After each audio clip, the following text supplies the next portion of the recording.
say, the next big sort of pandemic. It's the great invisibility of skills and talent that sits in every single organization. The successful future of our organization, it comes down to one word, and that word is skills. Do we have the right people in the right roles with the right skills, ... who want to be there? First of all, I use AI, I think of it as augmented intelligence rather than artificial. Yeah. Of course, it can replace certain menial roles, but I certainly use it every day to augment my decision-making process.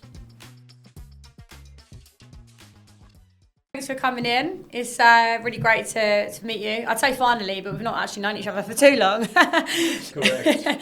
Quick turnaround. Yes. But I guess before we kick off, it would be really great for you to introduce yourself and to give a bit of an overview in what it is that you do within the world of transformation, leadership, and then we can kind of kick on from there. Sure.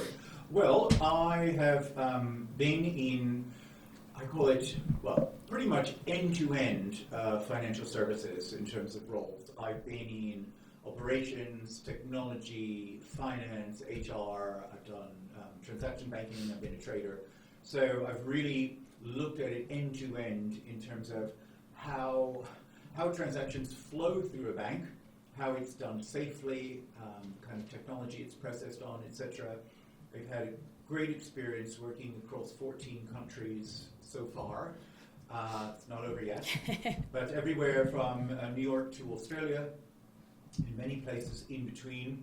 And I've often made the switch back and forth between being in-house in financial services. I started with JP Morgan and UBS. I then went into consulting for some years. I then went to Deutsche, and then most recently I've been with IBM and Mercer because I felt it was really essential to up my own game in terms of technology, and IBM was a great training ground for that, and also in terms of a great workforce of the future turnaround story. To live through it and be a part of it was quite spectacular. And I think the experiences that I've had through all of those different roles, through those different countries, have completely shaped my view on how to successfully manage transformation, how to inspire people, how to have people pulling the change towards them rather than treating it as, oh my gosh, not more change. So I think a lot of these tips and tricks that I've learned over the last 30 years, we're going to talk about today. So and now I'm looking to move into the next sort of transformation role. Back in financial services, having just done a little bit of a study break around health, wellness, longevity, given the fact that we have quite an aging workforce and a changing workforce population, and the old retirement ages of 55 or 60 are not quite what they are going to be in the future, where people are working to 65 or 70 or 75, and also thinking about how do we utilize the skills within our workforce to better align with people's own desires and aspirations of what they want for longer careers, and I would say more, just to feel more vital later into life as health spans increase. So important. It goes hand in hand, doesn't it? Being able to really invest into yourself as well, and how much then you can give to an organisation when you're vitalised and you're in the right sort of place physically, mentally. It's always plays such a big part, right? And I think it can often get quite overlooked as well. And you look around you in lots of offices in many places in the world, and you see people who are, I'm just going to say generally, quite unhealthy, unhappy in terms of their diets, the way we don't move as much as we would have many generations ago. We're sat at desks and computers and in offices. And we need to move more, we need to eat differently, we need to focus on sleep, we need to focus on social connections. There's so many things that we need to do, rather than just saying, oh, well, you need to be prepared to work longer. Telling me to work longer is not going to give me the energy to work longer.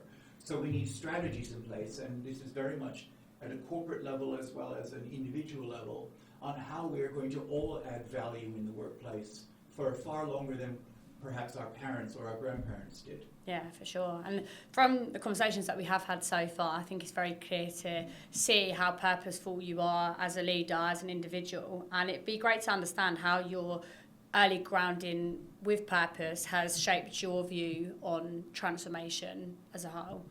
Perhaps one of the most important bits of training or skills that I learned early on, I say early on, it's probably about 15, 20 years ago, was I was really put through massive training around lean. This whole concept of lean, Six Sigma, how do you really focus on voice of the customer, add value to customers, and understand where you fit within that equation. And I think a lot of people, we kind of take for granted this, I call it the old style of management as opposed to new leadership. Mm-hmm. Well, this is the job they were hired to do. We're just going to tell them to do it. Here are your KPIs. Here are the RAG reports, red, amber, and green reports we're going to judge you against, and that's going to determine whether you're successful or not.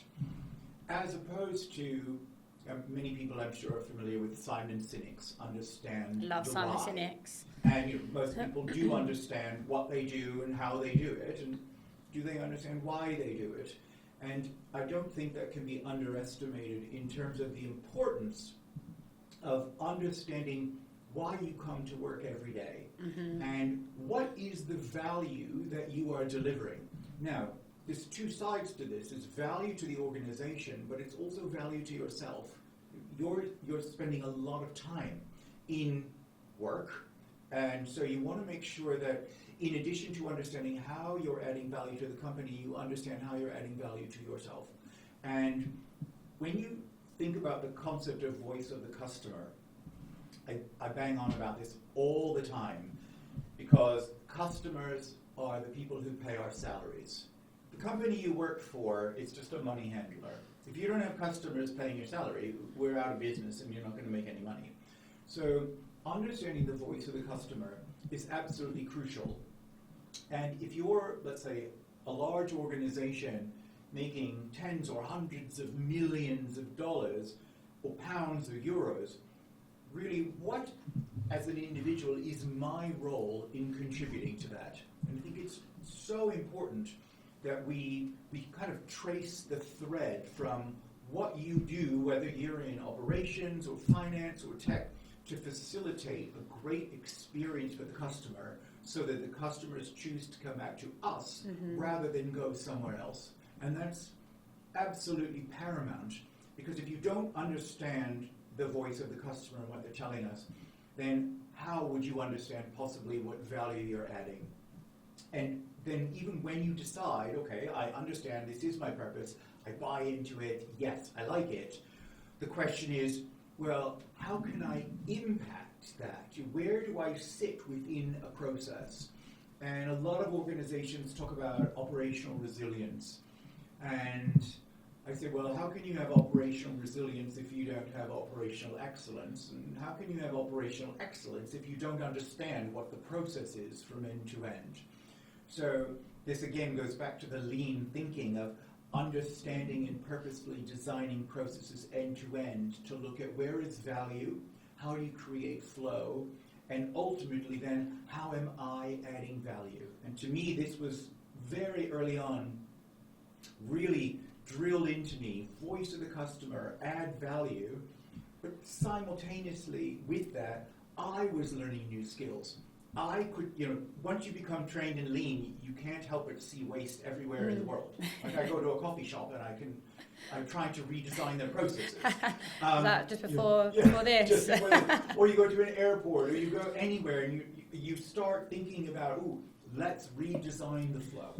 So that's something that resonated with me. It doesn't necessarily resonate with everyone, but everyone needs to find their purpose. And I do think I've been very fortunate with the leaders that I've worked with and for, and hopefully inspired the next generation of leaders, that there has always been this encouragement to learn more, explore, move around, and I've been very lucky within lots of the organizations that I worked for. you don't get to work in 14 countries by working for 14 different companies. It's often being with the same company. I knew my purpose of what I wanted to learn and the value I wanted to add. And by speaking up and really raising my hand and saying, I'm interested in X, getting to the right people who then helped facilitate this. And that, again, really inspires, and it sort of reinforces the purpose that you have. Like, I know why I work for this organization. I'm getting what I want out of it. I know that I'm adding value to it as well, and it's a great sort of two-way street. It's like what you mentioned before we filmed around the cleaner. Was it the cleaner for NATO? Yes, no, they have this cute story. I think many viewers may know this story, but you have to be of a certain age to know it.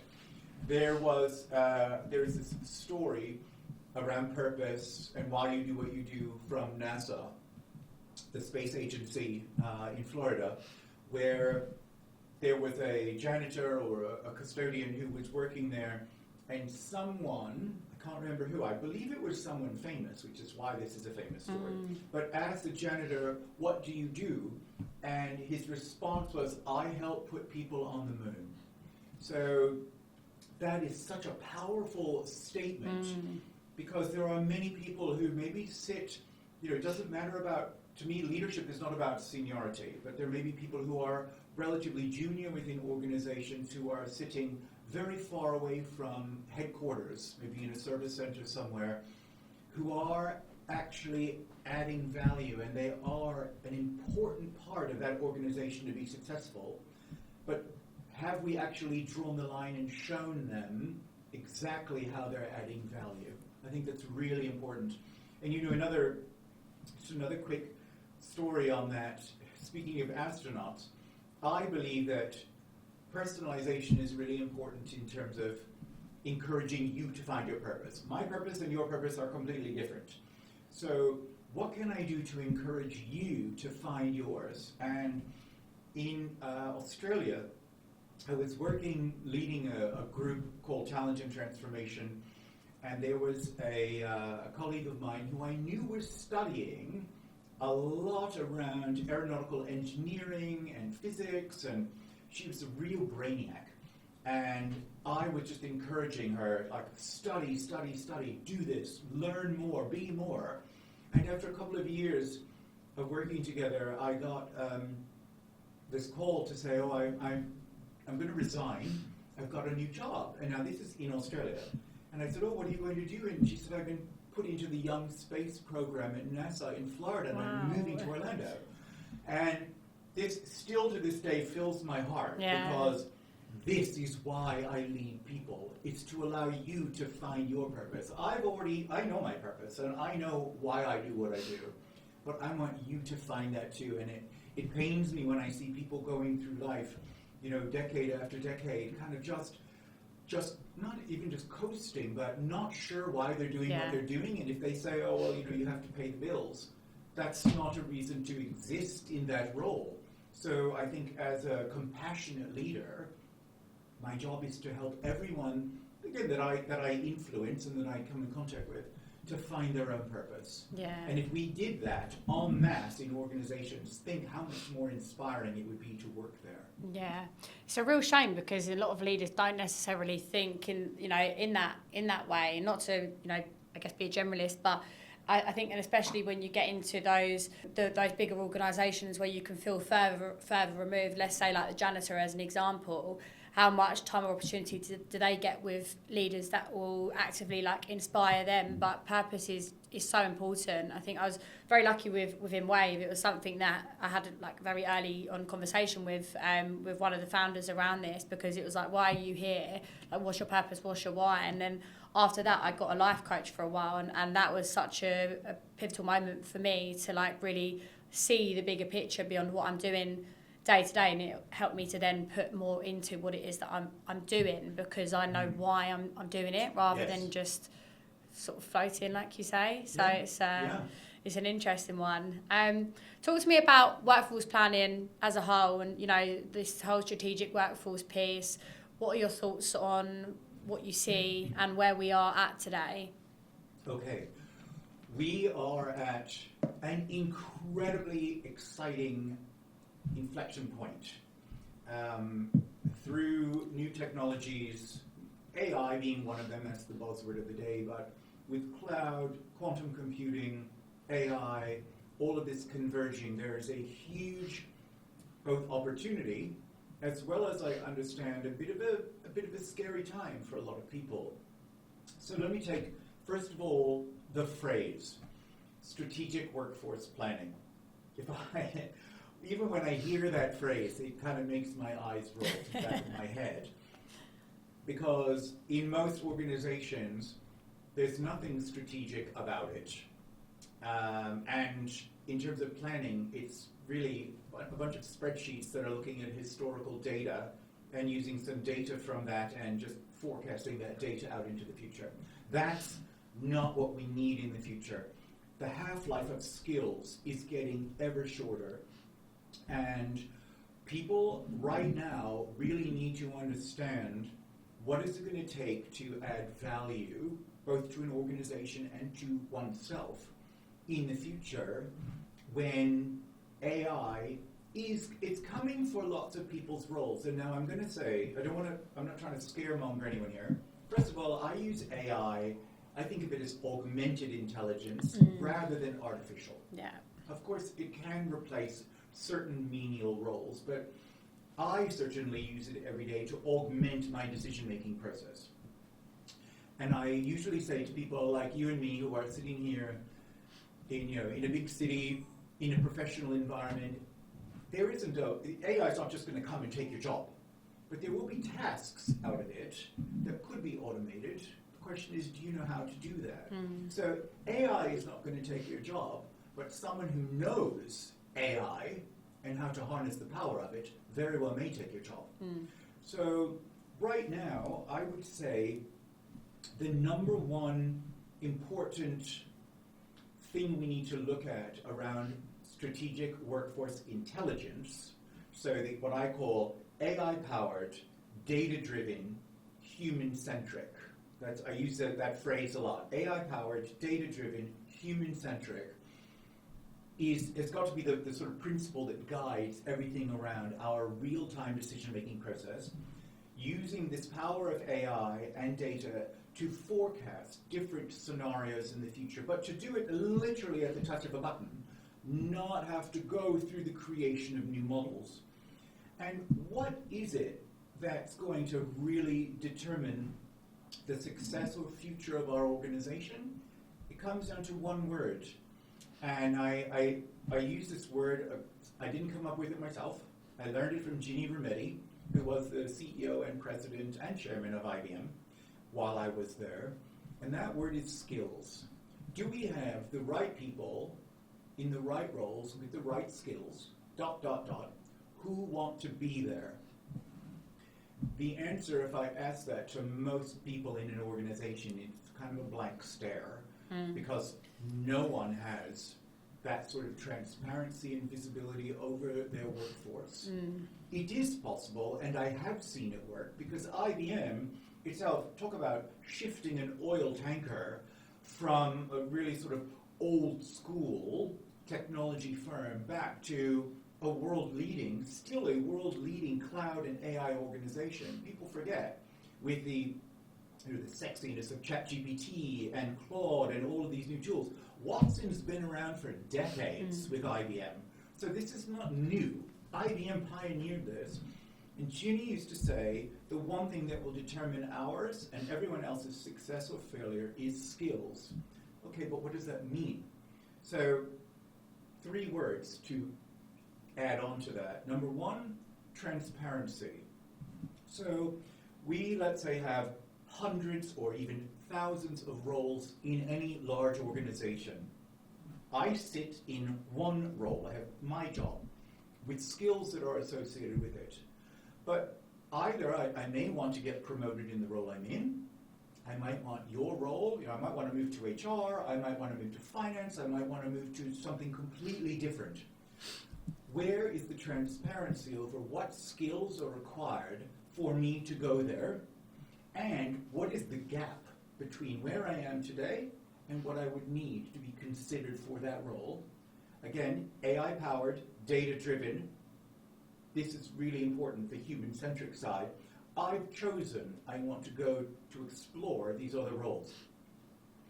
It's literally clicking on that role, a learning pathway can be populated into my learning queue, and I can go through and spend all the amount of time that I want kind of figuring out, is this for me or isn't it? Now, I might then decide, hours into it or weeks into it, actually this isn't for me, I'm going to try something else. But I had that transparency over it, and as I'm learning, I can see how I'm progressing to different opportunities. The flip side of transparency is visibility. I could spend 100 hours learning about agentic AI or hybrid cloud management or whatever. Who in the organization knows that I'm learning this? The answer is no one.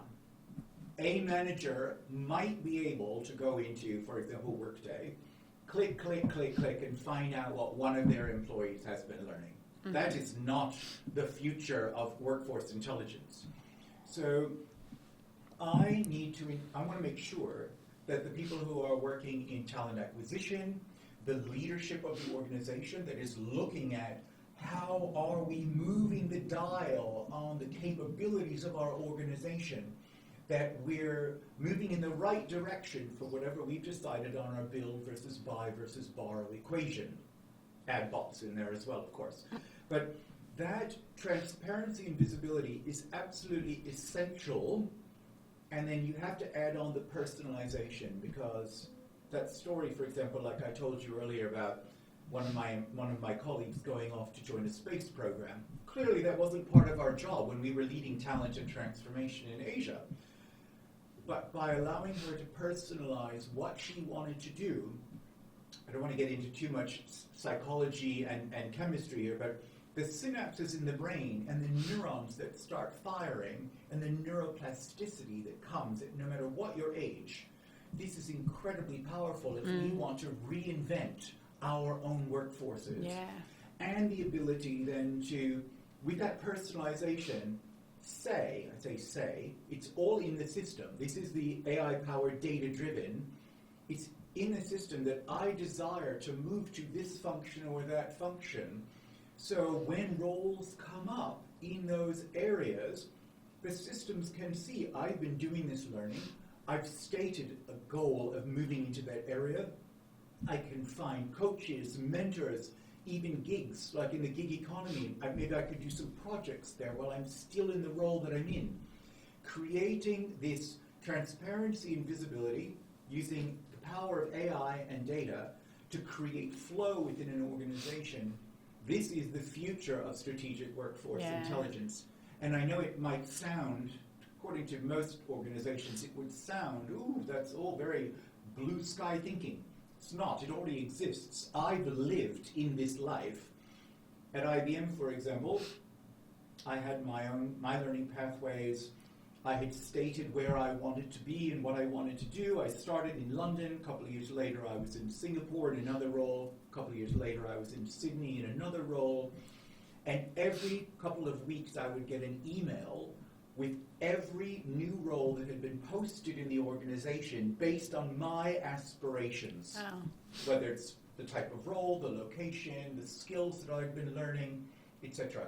This does exist, but it takes really some visionary leaders around how are we going to create that workforce of the future that chooses to remain and grow their careers with us, rather than, and you're in the recruitment business, rather than hopping across the street after a couple of years and then a few years later hopping across the street again. Yeah. Shame on us for allowing that to happen when we should be leading people in a way where they feel inspired, included, listened to, and like they're continually learning and want to grow within our organization, and they can say why they want to do that. And I think that's really important when you think about strategic workforce and the whole sort of intelligence over, who do we have working for us and how is it going to be morphing month by month, because with AI now, everybody's tasks are going to be reviewed in terms of what can we automate, how can we create agents, and how can we do this at individual level, team level, functional level, and enterprise level. Yeah, it's fascinating that you run through that, because it makes me think anyway, like how common is this? And we speak to candidates day in, day out that are looking for new opportunities, and a question that I always ask, I had a conversation today with a candidate who's heading up delivery on a big transformation project in a retailer, and the first thing I asked him is, do they not have an opportunity like this internally for you? Because I'd be very surprised if they didn't, based on your skill set, what you'd be able to contribute. Like, I know that there's a lot of initiatives taking place in different areas, and he was just, had no idea really. And it did make me think, and it's quite timely that we have this conversation now, how often is there that visibility there and transparency that's probably fed down into the organisation? And there partly probably is also the fear factor of, if I speak up and say, actually, I want to do X, Y, Z, does that mean I'm going to be at risk in this role? And how many organisations could retain unbelievable talent if there was a better structure in place to be able to enable them to do that? Yes. I mean, this is, I call it we had the pandemic, or the COVID some years ago. I'd say the next big sort of pandemic, it's the great invisibility of skills and talent that sits in every single organization. And I wouldn't be so passionate about this if it was a dream of, wouldn't it be great if these tools, these ways of working existed. But I know they do exist because I've lived through it, and I know the technology that's there. And now, with the power of AI, the really interesting thing is it's no longer about waiting 6, 12, 18 months to look at how are we going to transform the ecosystem of our talent. We've taken what was years into months, into weeks. Yeah. Now, in terms of prototyping and doing it swiftly, accurately, with our own people, this is the bit that gets me really excited. And unfortunately, I don't think a lot of organizations have tapped into really how to do this yet. But there are some very tried and tested ways of making this actually happen. And it's an individual issue because, of course, I want to know what opportunities are there for me, what skills do I need, and how can I move around the organization. It's on a corporate level issue because the company needs to understand the visibility over who's got what skills and where do they sit and who wants to do these other roles. And it even goes beyond that. I don't want to get into the national level, but if you really wanted to talk about the wastage of skills and talent, this is at a national level, it's at an international level, but really, how do we look at the talent that sits across the United Kingdom in this case, or in America, or Australia, or Singapore, or wherever people are watching this?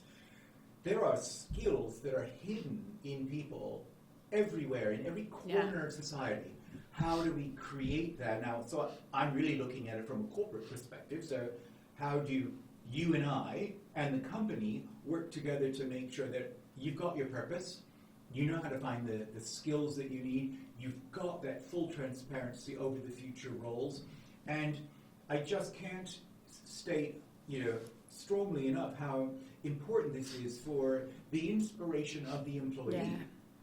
I know when I started it, when I was at IBM in London, I was doing a cloud practice here in the UK, and I got tapped on the shoulder and it asked if I wanted to go and do a particular role running a piece of financial services in Asia Pacific. And then I got tapped on the shoulder and asked if I wanted to run something called Talent and Transformation in Australia. By the organization knowing the skills I had, the skills I was learning, my stated aspirations in the system, the AI-powered, data-driven mails that came to me to say, how about this role, how about this role, talk to this person. This was incredibly powerful, and I often use this, it's not a joke, I joined IBM for 3 months as a contract, and I stayed for 7 years. how is that? That is Yeah. because of the way they use strategic workforce intelligence to really manage the value of the talent that sits within the organization. And I can't stress enough how every organization has the opportunity to do something similar, but I don't know, I think people often say, oh, we're so busy, it's not a priority. Like, if this isn't a priority, you know, people often use the phrase, our people are our greatest assets. So I usually just turn right back at them and say, okay, so what have you done for me lately? Yeah. Tell me. Yeah. If that is how you truly view it, show me how you've improved the value of that asset. Yeah. And usually then as soon as you ask that, you get kind of blank stares, or they waffle around about, oh, a talent marketplace, or we put degree in, or I don't know, something like that. So I think there's a long way to go for organizations to effectively have the intelligence over their workforce and strategically plan for it. But the power is already there in terms of the solutions. It is possible to do this. Yeah. And that's what gives me real inspiration, excitement, encouragement when I talk to people about, okay, let's make you the world leader, so to speak, because everybody's kind of waffling around wondering what to do in this space, and then all of these new technologies and AI is coming in, and people are sitting there thinking, oh, we'll do pilots, and there's so much that's going on right now. If people would just take a step back and look at the plans of how we could execute this in a logical fashion using proven technology, applications, whatever, done through the power of our own people, then you're winning. Yeah. There's a great opportunity here for every organization who's listening to this. Yeah, and I think with transformation and technology specifically, given the advancements over the last few years with AI, we've seen a common pattern with leaders where they're so sort of bogged down into that area specifically that they are completely disregarding their workforce and the people, and refer to it as the kind of the fluffy side of the job, rather than really focusing in on like how they're going to drive the business forward with the adoption of AI and whatever that might whatever path that might lead them down. And it's kind of like you want to shake them, because it's like that is where you're going wrong, because you can build the most amazing product, but if you're not bringing the people along with you, yes, you're going to get to a crossroad where it's not going to, I guess you're going to have to kind of make the decision between the two. So it's really trying to like embed that early on, especially right now where people are so excited about the possibilities of what, where that can lead people, and just to kind of make sure they don't like disregard that. Yes, and you just reminded me of something. The real power, I've talked about transparency, visibility, and personalization. The real power of this sort of strategic workforce intelligence is when it's done at the enterprise level. Mm-hmm. So often I've seen people, in finance or in operations or in risk, they're looking at their own workforce planning within the kind of four walls of their function. But actually, the future of the best talent that you have in your organization may not sit directly in the silo where you sit. I use this example from Westpac, a big bank in Australia. I was working for the CIO there, and he wanted to put in place this very elaborate and great system like we're talking about now. I want the transparency and the visibility. We're going to have a job architecture, skills architecture, talent marketplace, learning pathways, etc. And we're going to do it for tech. And I said, well, what about the other 60 or 70,000 people? He said, well, no, I'm worried about my silo. And I said, but you do realize, and one of the issues that they had as a bank was they were having problems keeping people who were working in branches. They were, getting bored and wanting to leave. And I said, you've got so many people that you hire in on grad programs that are probably sitting in a branch, 23, 24 years old. These people are developing apps at night and on the weekend. They're tech gurus because they're tech native. And you're not tapping into that talent. Okay, yeah, maybe they are going to leave the branch. But wouldn't it be nice if they left the branch and they came to work somewhere else within the bank, rather than going to another organization because they didn't feel they had the opportunity inside? So, I'm a living example of this. My Deutsche years were, it started within a sort of function-wide change management across Asia Pacific. It then went into a more operations and lean role. It then went into a service center, I'll call it a service center transformation type role. It then went to finance, to transaction banking, to technology. That in a space of 10 years, and living across 3 continents during that period. That to me shows that the power and what's possible once you stop thinking, oh, well, I'm in ops, so what's the next operations opportunity for me? Or I'm in finance, so I guess I could go to one of these 3 locations and one of these 5 jobs. No, stop thinking about, you know, the blinders on that people only have skills to do this particular area. The concept of skills inference, which is another really powerful aspect of AI, if you've done this role, look at how it infers to these other functions and these other roles. They've probably got 60, 70, 80% of the capabilities. They might not have done that exact role, but actually I argue that's a good thing, because you don't want somebody to go and fill the role that's done the exact same role before, because that is when they're going to get bored. If they're not learning and there's no challenge, then don't hire that person either. So I think this power about looking across the entire, as we call it, the PLC, or the entire corporation, the entire enterprise, that's where the real power of flow comes in. And you know, in economics, we want flow of capital, flow of goods. You know, that trade is based on flow. Well, we need to establish flow within our own organizations in terms of human capital, and most places have a very long way to go before they get there. Yeah. That's also cultural, because a lot of people hoard talent. There aren't necessarily these points around visibility and allowing the personalization and self-declared where I want to go. If these things aren't possible, it is, I recognize, quite difficult for people to move internally. Not impossible, but difficult. We need to break down those barriers, and we can now. Yeah, and I mean, looking at your experience over the years, the different countries that you've worked across, the different cultures, different types of organisations, areas of the business. How do you, outside of probably stepping back and, like you say, looking at things more holistically and with a wider lens, drive like transformation consistently throughout all of those different areas, kind of all together? Oh, very, very interesting point there, because, of course, when you think about what motivates people in different cultures and countries, in different functions within an organization, it's very difficult to please everyone. And this is also where people talk about change fatigue, or people don't like change. I hate that statement, because no, I don't believe that at all. What I do observe is most people don't like change because most managers in organizations do not know how to manage it. Yeah. And I had one situation making a note of that. with a big transformation program going underway, and the CIO said to me, "I don't understand why people aren't excited about this." And I said, "Well, let's dissect what you've done here." And I talked about it at the town hall. It's on my blog, and there's posters everywhere around the office. People know what's happening. I didn't even know where to start with that response.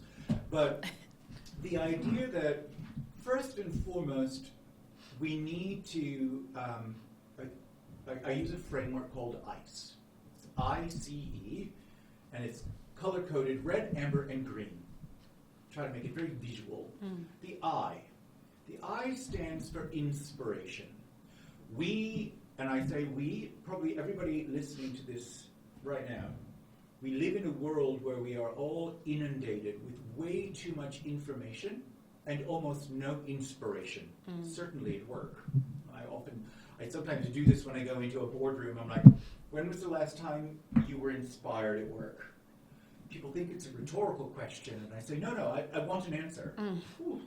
It's quite shocking. So let's start by thinking, again, back to the why. Why are we doing what we're doing? Now, the messages aren't always going to be positive. Sometimes it is we're going to be cutting staff, but even at this point, I often say when we say cutting staff, I usually want to rephrase that and say perhaps we're cutting roles. We might be changing the roles, changing the ways of working, but that doesn't necessarily mean we're going to get rid of all those people, because they could serve in other roles in the organization. But let's create an inspiring vision as to why we're doing this. Is it enterprise-wide cloud? Is it what we're doing with how we're embedding our AI strategy across the organization? How we're going to get seamless trade finance processing. I use trade finance processing as an example because I've worked in trade, and even the fact that there are still faxes going on in a lot of trade organizations, that kind of blows my mind. But anyway, how are we going to transform said area? You have to come up with an inspiring message. If you're just going to tell me, oh, we're moving to the cloud, or we're going to dematerialize securities, or paperless trade, boring. So what I want to know is how are we going to do this? What does it mean for me? When is it going to happen? What are the new opportunities for me? What skills might I need to learn to be relevant, etc.? It kind of goes back to some of the strategic workforce intelligence. But let's agree at a leadership level what this inspiring message is. So, cannot pass go until you've got that message, which is why it's red. Do you find, sorry, just to butt in there, but do you find often that message isn't the same at that first level? I find that sometimes it's very hard to get people to rise up to an inspirational level of messaging, because they're stuck in the weeds. It's like, oh, we're going to replace this system, or we're going to get rid of those trade flows, or we're going to do something. Even there's big transformations now going on in the markets around T+1 settlement. It's maybe boring for people who are not in financial markets, but that's not inspiring. What's inspiring is all of the opportunities that it creates for people who are working in that industry and in those roles, who are going to be learning new things, doing things differently, certain things that are automated, removed, etc. There's excitement and inspiring messages within that. If I just say, oh, we're going to move to T+1, great, now what? Yeah. So the idea that we've got to create that message that's really inspiring to the organization, capture that why. Now let's do what I call the C, which is yellow, and it's connect. Just as most organizations spend a tremendous amount of time and energy segmenting customers, we don't really segment our employees, not to the same level that we do externally. So if I were to say, you've got young grads, you've got older workers, people in head office, people in service centers, people who are motivated by money, by status, by learning, by new opportunities, by mobility. Everyone has a different level and type of motivation. You and I are not inspired by the same things. So we need to take the core integrity of that message and then slightly amend it without losing the authenticity of it, but to each of the market segments. What does it mean if you're like a young, eager beaver? Or what does it mean if you're in a service center and you're nearing retirement? Or what does it mean for each of these groups? And then the E, which is the green, that's what we call the engagement. But there's many different pillars within engagement to go from people being aware of what that change is, to then learning and development, roundtables, town halls, storytelling, to create the change champions or the culture carriers of how do we want to adopt or adapt to these new ways of working. And there has to be an engagement campaign then for every type of segmented market group within your employees. So when people say, oh, that's comms and engagement, they'll take care of that. It's like, really? And you wonder why we have so many problems and so many people who are afraid of what's coming, because we haven't done a very good job of compassionate leadership to really wrap our arms around, be inclusive, empathetic, and compassionate, to make sure that our people understand what's going to be coming 6, 12, 18 months from now. And so I think when you look across, whether you're talking about in Europe, whether you're in China, Southeast Asia, Australia, wherever, of course there are nuances culturally in each of those places. Some are much more collective, some are much more individualistic in terms of rewards and recognition, but ultimately everyone wants to feel inspired, connected to, and engaged in terms of what does this change mean for me? And until we can really answer that, I think that is a huge fundamental piece that seems insignificant to a lot of people, but it's incredibly powerful in terms of looking at the overall success of any kind of transformation. How many organisations do you think are at the red right now, would you say? Do you often go into an organisation and that's the first thing that you notice is like straight away, and we can't actually do anything more here until we get past this level? Or do you think that there's that people waking up to this more now and realising actually we need to have this as a priority? I think if you ask people just verbally to get it, everybody's going to say yes. Yeah, absolutely. It's very important. It's essential. But in terms of practice, I would argue I very rarely see it. Mm-hmm. People want to rush to the E. They want to go to the engagement, i.e. information, which is where I say we're inundated with too much information and no inspiration. You can put up more posters, tell me more things at town halls. You could go on and on about, oh yeah, we're going to change this, we're going to change that, etc. Does it relate to me? Do I understand what it means for me? How I'm going to play, or I can play a role in the future? If I'm then told, well, here are some hot skills that we think we're going to be valuing in the future, do I know how to find them? Do I know how to apply them? Do I know how to find the contacts of people that, okay, if these are the new roles which are going to be really exciting and hot in the organization, who can I talk to about that? All of these things need to be thought of as part of this inspiring, connected engagement plan. And this is not somebody who sits there and puts out memos, because then we're back to the stage of, no wonder there's change fatigue. And people, I've seen it, literally, not just figuratively, but they'll literally sit there like this with their arms folded, and I know what's going on in their head. They're thinking, well, I'm just going to sit back and wait until this one fails, and then we don't have to deal with it. So this won't bother me in 6 months' time. I want people to get on board. I often use the phrase, get on the bus, and get off the bus, or you're going to get run over by the bus. One of those three.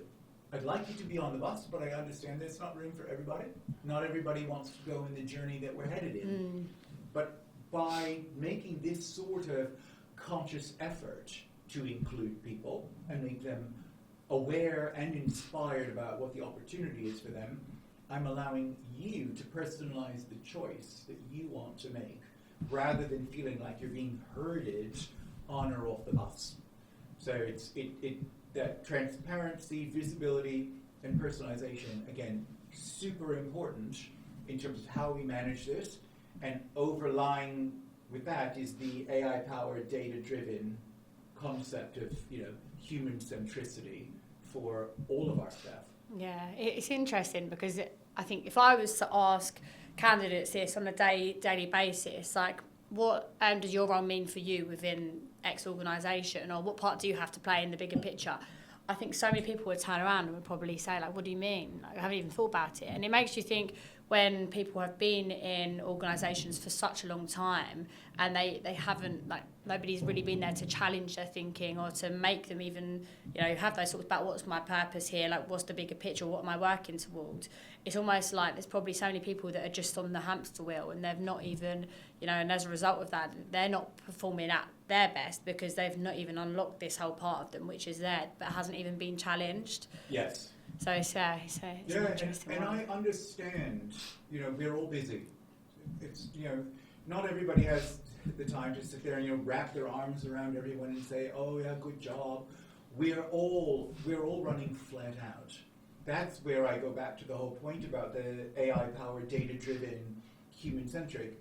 it's all online. It's all like systems driven.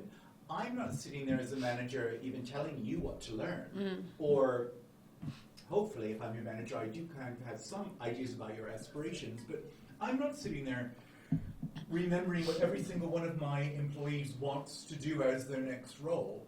And with the greatest will in the world, if let's say, for example, we're sitting in technology and you say, I want to move to finance. Well, the best I can do is say, well, good luck. I don't know anyone in finance. So this has to be all automated. This is no human intervention. You know, I was telling you about those emails that I used to get, the blue matching it was called, every couple of weeks on my IBM email. There's nobody sitting there sending out emails, oh, Peter would like to have this job. 400,000 people, as it was at the time, getting these sorts of emails. This is the power of AI and machine learning and lots of other aspects around that. But this is something that it takes the hands out of the leader. All I can do is be encouraging and supportive of you to learn.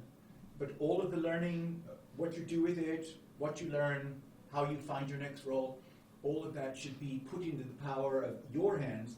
I often call it, I want every single person to feel like they're the CEO of their own career.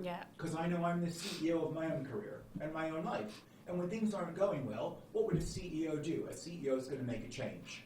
And that's what you are empowered to do when this ecosystem is there and working. And I feel that a lot of people who are maybe a bit cynical about this, it's because the ecosystem isn't there. If, you know, LinkedIn Learning is a good example. You can spend 1,000 hours learning on LinkedIn Learning, but who knows you've done it? What roles have you been matched to? There's a huge disconnect between your passion and what you're learning and actually having any visibility around that or any opportunity to have stated your operation and be linked to the new roles that are being offered in a company. So I think this is, again, it's the waking up of people to think, I have a job as a compassionate leader to look after you, but I can't do it all myself. I have to rely on AI-powered, data-driven systems that are human-centric for what you want.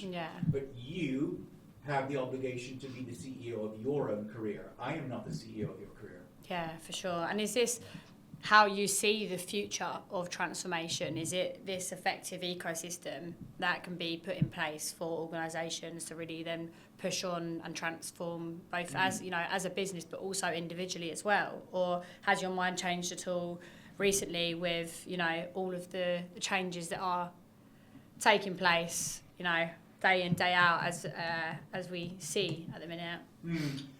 So my view of transformation has changed a lot in the last probably year to 2 years, and I can see now, I mean, it's changing week by week. Day by day. Day by day, literally. There's a revolution happening right now, which is powered by AI, but the idea that, you know, in the old way of transformation, fatigue, oh my God, I'm tired, it's never going to give the return that I want, I don't even think I'm going to get what I want out of it, so why am I going to bother to do this? And in a lot of organizations, especially in banks I see, it's easier to do nothing than to put your hand up and say, okay, let's go and make this program happen, because you've got people shooting arrows in your back as to why I don't want to do this. So now we're in an era of, you know, whether you think about agentic AI, vibe coding, things that are bringing what was traditionally very lengthy waterfall-led approaches to new capabilities in technology, really moving it towards putting the power in the hands of the people, quicker, cheaper, more accurate, using tools that will be available to all of us. And a couple of things on that. I think, number one, we need to, as organizations, really keep our eye on what's happening, I call it outside the organization in terms of new technologies. I understand AI is a scary thing, especially if you sit in a risk and control part of a bank, financial services, making sure that you don't have herding cats scenario. So you need to have frameworks and governance in place to manage this. But by telling people, oh, well, you can use Microsoft Copilot, but you can't use OpenAI, and you can't use Claude, and you can't use Perplexity, and you can't use Grok, people will go home, or even actually on your phone, people will go and use it anyway. So, okay, I might not be able to use it for work, but why am I having an incredibly powerful experience in my consumer technology, but I'm not being offered a framework to play with it internally? You think back a couple of decades when systems used to be closed and there were no APIs of systems talking to each other. It's like, oh, well, I'm going to choose this system or that system, and you had to make a definitive choice. Nowadays, I use all of them, and I often arbitrage them against each other. So I'll put something into OpenAI, into ChatGPT, into Claude, into Grok, and into Perplexity, and I'll see who comes out with the best, and then I pick the ones that I like and get them to synthesize it. You can't, anybody who's in an organization now where they're blocking all of this off the server, they're not going to be, that's just not a successful way of doing business in the future. We have to learn how to put the controls and the guardrails around it for sure. Yeah. Build the sandboxes so that we're not putting sensitive data, we're not doing anything that goes against the regulators or against our own internal 3 lines of defense. But we do have to learn how to play with all the tools that are there, because there isn't a recognized leader yet, and each one of these sort of vendors has its own power in certain areas, whether it's coding or whether it's research or whatever. So I see the future of transformation as incredibly exciting because, number one, these are going to be new skills that are required for everyone. So part of my sort of recommendation to everyone is get out there and learn. Mm-hmm. There's umpteen resources online. Find it, I mean, literally thousands. You can even ask ChatGPT or any of these systems to help you be trained on it. They'll produce manuals for you. So you don't have to go even searching. Just type in, I want to learn how to use you. That's really powerful. The concept, people talk about, in IT, IT this, IT that. First of all, you should not have an AI strategy that's sitting off as a bubble. AI has to be embedded in your organization's strategy. So I've had a few people say, we want you to, could you run our AI strategy? And I say, I don't even understand what that means. Because you're going to be using tools to embed in everything that you do. Mm-hmm. So it's not the tech people that I'm too concerned about, because they're playing with every tool under the sun, even if you don't let them use it at work. They're using it at home. So it's more the other, let's say 80% of a population of a company that doesn't use tech from a tech perspective. How are they going to adopt the right skills and adapt to the new ways of working? And then how are we going to look at an enterprise level and say, okay, we've got these roles, now we need to break them down into tasks, because a whole role is rarely going to go to AI, but tasks will be picked off, and then we can do that at a functional level, and now we then start managing these agents. But the really wonderful thing about this is it's going to be done extremely quickly, it's going to be done very cheaply. You're going to be able to make amendments and get everything that you want exactly tailored to what you want.